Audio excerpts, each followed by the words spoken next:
Hello everyone, welcome to Study IQ. मेरा नाम है Rishabh, I am economics optional faculty. GST reforms के बारे में आपने न्यूज़पेपर में पढ़ा ज़रूर होगा, ठीक है। तो उसकी न्यूज़ क्या है, why is it relevant and what are the basics economic behind it, कि क्यों टैक्स रैशनलाइजेशन करना ज़रूरी होता है।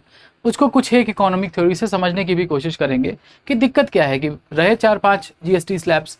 So why the government is trying to simplify GST और why the government is trying to reduce the tax slabs, क्या फ़ायदा होगा उससे, क्या नुकसान होगा, ये पूरी एनालिसिस हम लोग करेंगे। बट उससे पहले let's talk about the basic news की न्यूज़ क्या है यहाँ पे।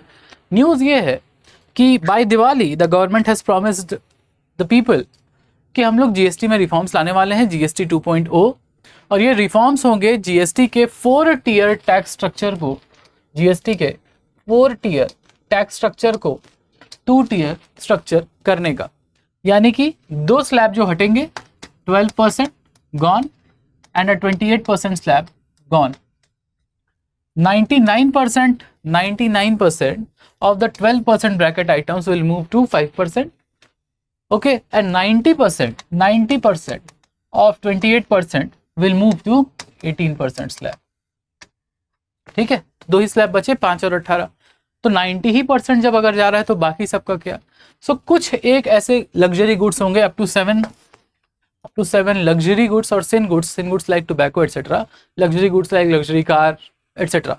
तो ये जो लग्जरी गुड्स हैं या आपके सिन गुड्स हैं, इन कुछ एक 5-7 सेक्टर्स के ऊपर आपको 40% का रेट दिखाई देगा। So maximum consumption products will be in 5 and 18% and 1 extra slab will be there for 40% sin goods और लग्जरी गुड्स के लिए। तो ये है आपकी न्यूज़, ठीक। अब ये न्यूज़ आपके लिए क्यों रेलेवेंट है, क्योंकि यूपीएससी के जीएस 3 सिलेबस, ऑप्शनल सिलेबस के साथ तो ओवरलैप है ही, बल्कि जीएस 3 के सिलेबस के साथ भी ये न्यूज़ आपकी इंपॉर्टेंट हो जाती है जब आप बात करते हैं taxation, public finance, economic reforms के एडिशंस में अपने नोट्स ऐड करने के लिए, fiscal and government budgeting and industrial development and manufacturing. So these are direct topics which will be covered under today's class. आप कौन सा क्वेश्चन सॉल्व कर सकते हैं when you watch this as a whole? Critically examine how the proposed GST 2.0 reforms with a 2-tier rate structure can address the challenges of tax compliance, manufacturing competitiveness and economic formalization in India. Discuss with relevant example, यानी case studies। तो हम लोग वो भी देखेंगे। अब अगर ऐसी case studies या economic stories या फिर why and house of economics आपको पसंद आता है, तो इकोनॉमिक्स ऑप्शनल का जो हमारा बैच है वो 18th को बंद हो रहा है वहाँ पे एडमिशन। और हमारी जो जन्माष्टमी ज्ञान उत्सव है वो भी एंड हो रहा है 18 अगस्त को। तो अगर आपको हाईएस्ट पॉसिबल डिस्काउंट यानी मैक्सिमम इकोनॉमिकल रेट्स पे इकोनॉमिक्स ऑप्शन चाहिए, क्यों चाहिए, क्योंकि इसमें हाईएस्ट स्कोर आते हैं 335 तक। हाईएस्ट इंटरव्यू स्कोर भी इकोनॉमिक्स ऑप्शनल का रहता है 215 तक। हाईएस्ट ओवरलैप्स इन प्रीलिम्स भी इकोनॉमिक्स ऑप्शनल का ही रहता है। तो जब सब कुछ हाईएस्ट है और सिलेक्शन रेशियो भी पिछले 10 साल में हाईएस्ट है इकोनॉमिक्स ऑप्शनल का, अप टू 20% है, यानी जो लोग मेंस लिख रहे हैं 20% लोग उसमें पक्का है कि सिलेक्ट होंगे, अच्छी रैंक के साथ होंगे। तो अगर आपको भी पीछे नहीं रहना है और भीड़ का हिस्सा नहीं बनना, तो go for the economics optional platinum batch, क्योंकि इसमें आपको लाइव क्लासेस के साथ साथ मेंटरशिप, 1-to-1 मेंटरशिप आपको मिलेगी, जो आपको ना सिर्फ डाउट क्लियरिंग में हेल्प करेगा बल्कि साथ ही साथ डाउट क्लियरिंग के साथ ही साथ आपके आंसर इवैल्यूएशन में भी हेल्प करेगा, ठीक। इसके साथ आपको मिलेगी एक एडवांस लेवल टेस्ट सीरीज, यानी 4 आपकी सेक्शनल और 4 आपकी फुल लेंथ।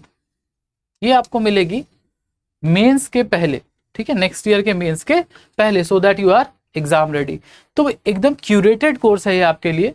कंफ्यूज ना हो और डायरेक्ट अपने कॉन्टैक्ट डिटेल्स शेयर करो मेरे साथ on my email ID rishabh.singh@studyIQ.com पे, या फिर follow me on economics on insta और Telegram, and there we can talk, ठीक है। So I will be waiting for all of you, क्योंकि हमारा बैच भी क्लोज हो रहा है 18 को और सेल भी एंड हो रही है 18 को, तो इससे अच्छा मौका आपके पास नहीं आने वाला। नाउ मूविंग फॉरवर्ड कि करंट जीएसटी के चैलेंजेस क्या हैं।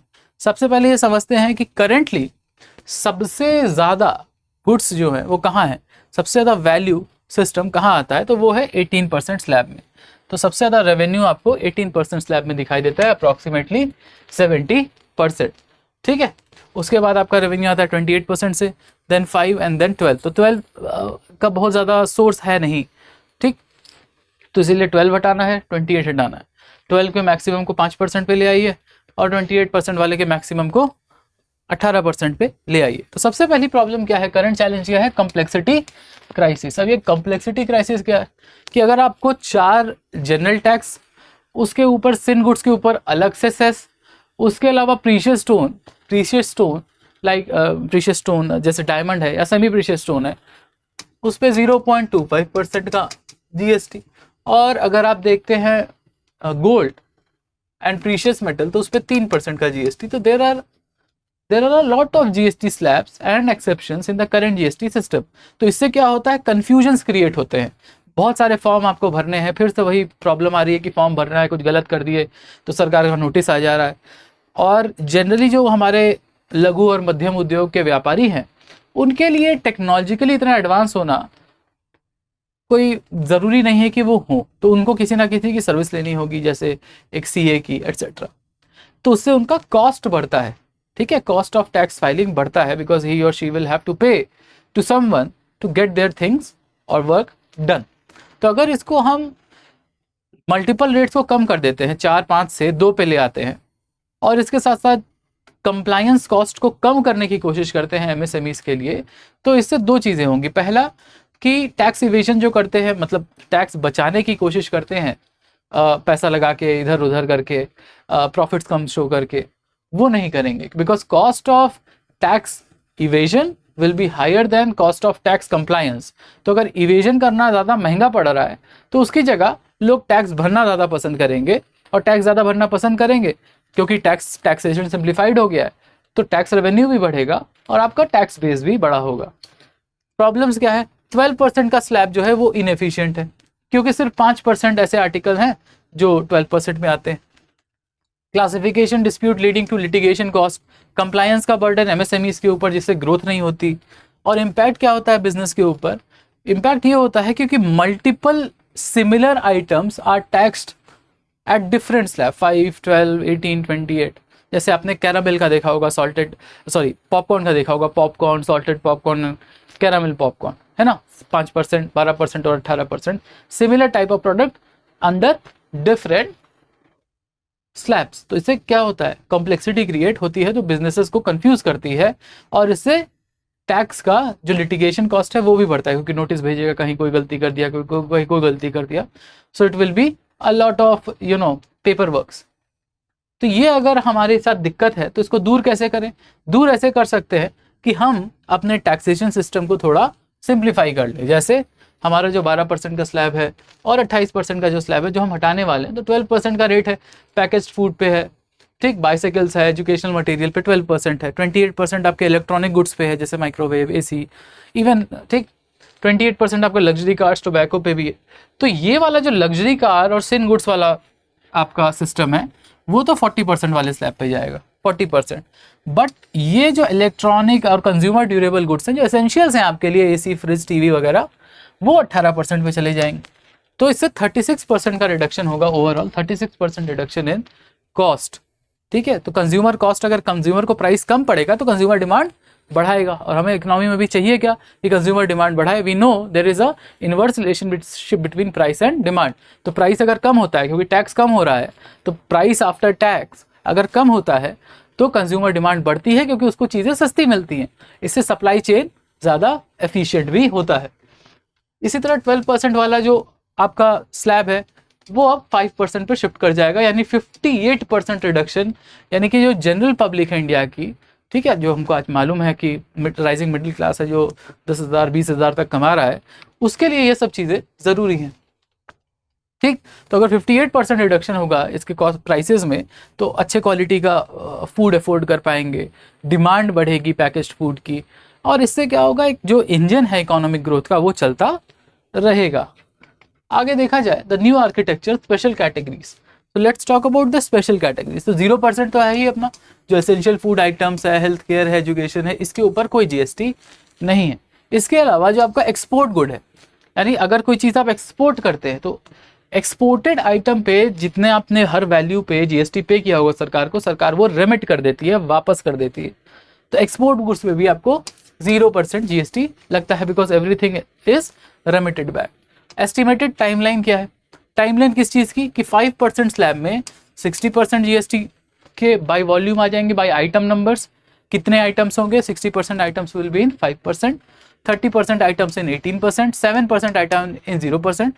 0% मीन जैसे मिल्क हुआ, वीट हुआ, राइस हुआ, जो आपके डेली एसेंशियल खाने वाली चीज़ें, ठीक है। और 40% स्लैब में 3% चीज़ें होंगी, 7 से 8 चीज़ें मैक्सिमम, या मैक्सिमम 10 चीज़ें होंगी जो लग्जरी गुड्स में या सिन गुड्स में आती होंगी, ठीक है। तो टाइमलाइन क्या है? सितंबर अक्टूबर तक जीएसटी काउंसिल का कंसेंसस चाहिए, क्योंकि अभी इस पर तो वाइडली डिबेट होगी ना।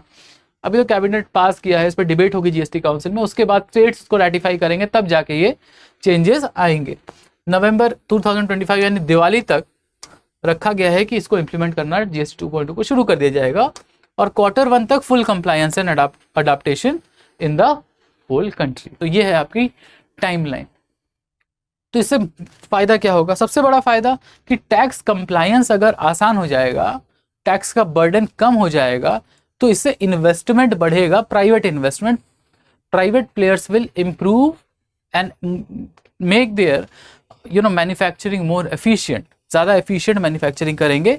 और क्योंकि चीज़ें सस्ती हो रही हैं, टैक्स कम हो रहा है, तो एफडीआई भी ज़्यादा आएगा, एफडीआई अट्रैक्टिव हो जाएगा। Domestic investment will increase, approximately 75,000 crore तक का ज़्यादा एक्स्ट्रा इन्वेस्टमेंट होगा बाई 2027। और एमएसएमई सेक्टर को खासकर फायदा मिलेगा 2 वजहों से। पहला, चीज़ें सस्ती होंगी तो लोग डिमांड ज़्यादा करेंगे, तो उनको सप्लाई बढ़ानी होगी। दूसरा, टैक्स कंप्लायंस का जो कॉस्ट है वो भी कम हो जाएगा, तो उनके प्रॉफिट्स बढ़ेंगे। उनके प्रॉफिट्स बढ़ेंगे तो वो ज़्यादा री इन्वेस्ट कर सकते हैं अपने टेक्नोलॉजी को इम्प्रूव करने में। सेक्टोरल विनर्स कौन कौन से हैं? इलेक्ट्रॉनिक्स है, ऑटोमोटिव है, टेक्सटाइल है, वाइट गुड्स है। यानी ये सब जो आपके इलेक्ट्रॉनिक्स हुए या वाइट गुड्स हुए, 28% से 18 में आ रहे हैं। और ये होते क्या हैं? Consumer goods. और कंज्यूमर को इन गुड्स की ज़रूरत है, जैसे वॉशिंग मशीन, एसी है become essential, TV is now necessity. तो सब कोई खरीदता है, और सस्ता होगा तो और खरीदेगा, तो डिमांड बढ़ेगी। और फॉर्मलाइजेशन भी होगा। क्यों? क्योंकि अगर टैक्स कंप्लायंस पे कॉस्ट कम होता है लोगों का, यानी आसान होता है लोगों को टैक्स भरना, तो लोग टैक्स चोरी करने का नहीं सोचेंगे, ठीक ना। ग्लोबल सक्सेस स्टोरी अगर देखा जाए, मलेशिया की बात करें अगर, तो मलेशिया ने अपने रेट को सिंप्लीफाई किया, और इसकी वजह से क्या हुआ? सिंप्लीफाइड मतलब कम किया टैक्स स्लैब को, तो इससे कंजम्पशन डिमांड लगभग 12% तक बढ़ी, यानी डिमांड बढ़ेगी। तो आज जो 62% का वेटेज है हमारा, अगर उसमें 10% का भी इंक्रीज आता है, तो आप देखेंगे कि जीडीपी में एक बेहतर 1% तक का आपको इंक्रीज आउटपुट दिखाई देगा। रेवेन्यू आउटकम अगर देखा जाए तो इनिशियल डिप होगा, क्योंकि जब भी आप सिस्टम्स चेंज करते हैं तो थोड़ा कंप्लायंस में दिक्कत होती है, एडमिनिस्ट्रेटिव कॉस्ट बढ़ती है, तो initial dip, but then 15% increase in GST within 2 years. इसी तरह अगर यूरोपियन वैट मॉडल्स को देखा जाए तो Germany 7% and 19% rate simple model, UK में स्टैंडर्ड 20% रेट था, जो कि रिड्यूस कर दिया गया है 5%, विद रिड्यूस्ड 5% रेट के साथ। जैसे इंडिया में 5-18 सोचा जा रहा है, वैसे ही यूके में भी 5 और 20 है। तो ये सक्सेस फैक्टर ये दिखाता है कि अगर क्लासिफिकेशन आसान हो टैक्सेस का, तो ज़्यादा आसान होता है आपको टैक्स भरना और टैक्स रेवेन्यू बढ़ाना, है ना। तो लाफेर कर तो सबको पता ही है कि क्या होता है।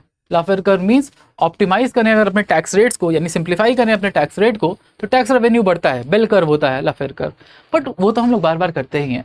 Let's talk about some other economic theory, जैसे एलिंगम-सानमो मॉडल एप्लीकेशन। ये मॉडल क्या है? इसका कोर प्रिंसिपल ये है कि अगर टैक्स रेट कम रहता है, if there is a lower tax rate, ठीक है, तो incentive for tax evasion reduces. Why? Because for tax evasion you will have to hire someone who will try to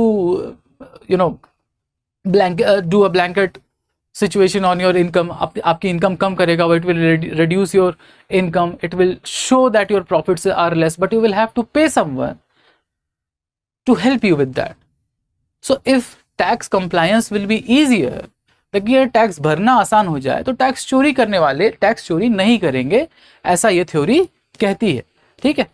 GST 2.0 का रिलेवेंस अगर देखा जाए, सिंप्लीफाइड स्ट्रक्चर, इसका मतलब है it will minimise the tax avoidance problems. Avoidance की opportunity कम होगी, तो टैक्स रेवेन्यू भी बढ़ेगा, और टैक्स बेस तो बढ़ेगा ही, ज़्यादा से ज़्यादा लोग टैक्स फाइल करेंगे. So what are the expected outcome? Higher voluntary compliance rates. Okay, so what will be our conclusion today? Conclusion is very simple कि 2.0 एक गेम चेंजर हो सकता है, क्योंकि पॉलिसी इंटीग्रेशन, एक single reform multiple economic objectives को cater करेगा. क्यों करेगा?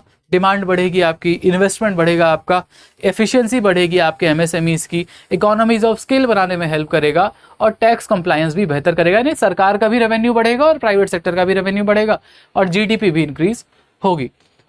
स्ट्रैटेजिक टाइमिंग की अगर बात की जाए तो अभी आत्मनिर्भर भारत और मेक इन इंडिया, खासकर पार्लियामेंट से जब अभी स्पीच दिया है इंडिपेंडेंस डे का, और प्रधानमंत्री जी ने भी कहा है कि we should go for low cost but high quality export quality manufacturing, तो उसमें हेल्प करेगा. और लॉन्ग टर्म विजन यानी कि इंडिया का मैन्युफैक्चरिंग बेस, यानी अगले 8 से 10 साल में हाई क्वालिटी मैन्युफैक्चरिंग का बेस बनाने में हेल्प करेगा. तो फाइनली आपको याद क्या रखना है? याद ये रखना है कि 99% of 12 items will go to 5%, 90% of 28% वाला आइटम will go to 18%.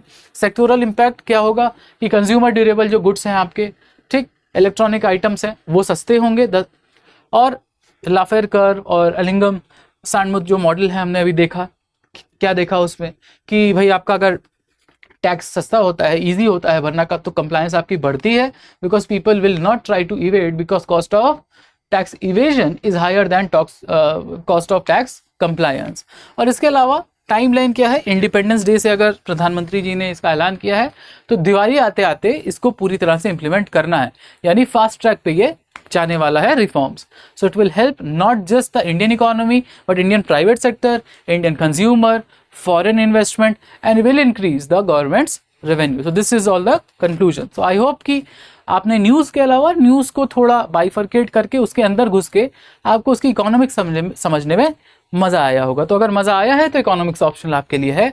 और इकोनॉमिक्स ऑप्शनल 18 को आपका बैच क्लोज हो रहा है, और इसी दिन ये सेल भी खत्म हो रही है. तो आपको करना कुछ नहीं है, प्लैटिनम बैच में एडमिशन लेना है और अपनी कॉन्टैक्ट डिटेल शेयर करनी है तुरंत ऑन माई टेलीग्राम और Instagram. Search economics and don't forget to use the code HSLive to get maximum discounts. Thank you everyone. Bye bye. Have a good day. Study IQ IAS. आपका selection हमारा mission.